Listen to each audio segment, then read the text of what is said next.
sétimo ano. Hoje nosso assunto vai ser as cores que expressam sentimentos, referente ao capítulo 3 do livro de vocês.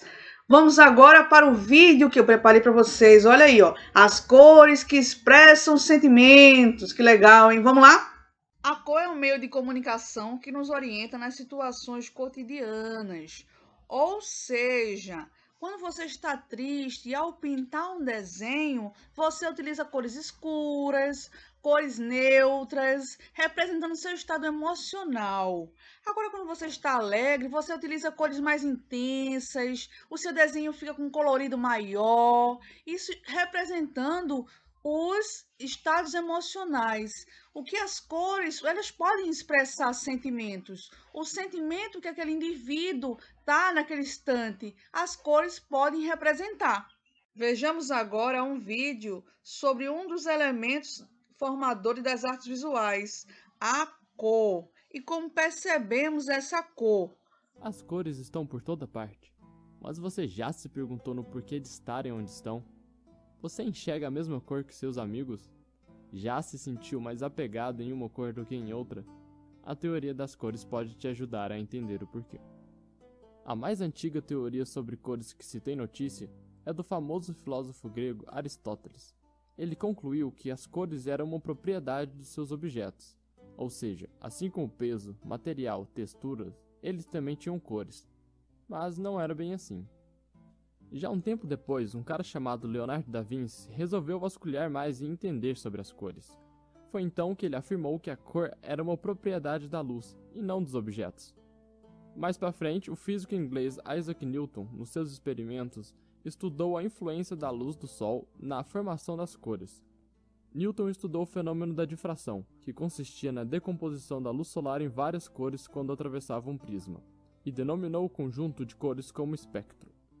O experimento foi o seguinte: Isaac colocou um prisma em frente a um feixe de luz branca, e ao atravessar o prisma, a luz se separou em 7 cores: vermelho, laranja, amarelo, verde, azul, anil e violeta. Esse conjunto de cores foi denominado como espectro, mas você pode chamar de arco-íris, vai. E é possível juntar as cores novamente, colocando na frente um outro prisma invertido, onde a luz branca vai ressurgir do outro lado. Outra forma de comprovação foi pintar um disco com essas cores do espectro e girar. Ao entrar em movimento, cada cor do disco se sobrepõe em nossa retina, dando a sensação de mistura. Com velocidade suficiente, o disco dá a ilusão de ficar da cor cinza ou branca. Então lembre-se, a cor não está no objeto, mas sim na luz. Então beleza, agora que você conhece os primeiros estudos, vamos para alguns conceitos básicos dos sistemas de cores. As cores são divididas em primárias, secundárias, terciárias e neutras. As primárias são separadas em 2 subgrupos, aditivas e subtrativas. As aditivas possuem como cores primárias o vermelho, verde e azul, tendo a famosa sigla em inglês RGB. São usados comumente no meio digital. A televisão e outros displays de vídeo e o computador são um exemplo comum do uso de aditivas. No outro subgrupo, as subtrativas são usadas na mistura de pigmentos ou corantes, como nos impressos. Atualmente, as primárias mais usadas nesse meio são ciano, magenta, amarelo e o preto. Esse modelo de cores é chamado de CMYK. Agora vejamos nas cores secundárias. As cores secundárias são as cores que se formam pela mistura de 2 cores primárias. No sistema clássico de cores empregado por Leonardo da Vinci, aprendemos desde pequeno que as cores secundárias são o verde, mistura do azul com o amarelo, laranja, mistura do vermelho com o amarelo, e o roxo, a mistura do azul com o vermelho. Mas como vimos, hoje em dia os sistemas de cores mais fiéis e atualizados são o RGB e o CMYK. Aqui são as cores secundárias, essas geradas na junção de cada círculo, são as cores primárias um do outro, ou seja, as cores secundárias do RGB são as primárias do CMYK, e vice-versa. Já nas cores terciárias, elas são o resultado da mistura das cores primárias com as cores secundárias, onde originamos uma terceira cor. Alguns exemplos de cores terciárias são o vermelho arroxeado, amarelo esverdeado, amarelo alaranjado, o vermelho alaranjado, azul esverdeado e o azul arroxeado. Lembrando que a ordem das cores terciárias pode se alterar de acordo com o sistema de cores adotado, RGB ou CMYK. Com isso, nós temos uma base para falar de cores complementares também. As cores complementares são as que se contrastam, pois elas não apresentam vestígios de pigmentos em comum entre elas. Para identificar uma cor complementar, basta examinar o círculo cromático e achar as cores que estão de lados opostos no círculo. Isso também funciona para cores primárias e secundárias. E por último, as cores neutras. As cores neutras são o branco, o preto e principalmente as diferentes tonalidades do cinza. Sua característica é possuir baixa intensidade, reflexo e energia. No entanto, também podem ser todas as tonalidades mais fracas das outras cores, como o bege e o marrom.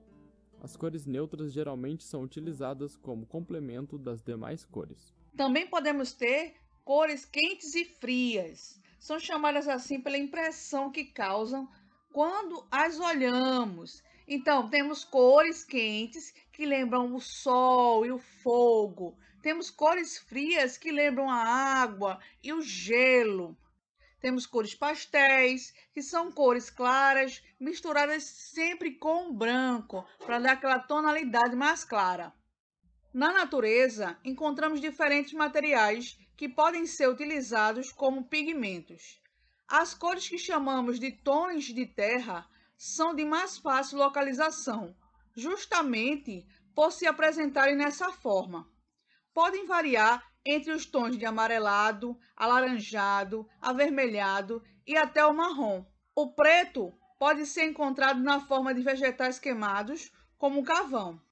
Pigmento nada mais é do que as matérias-primas utilizadas na fabricação de tintas e corantes.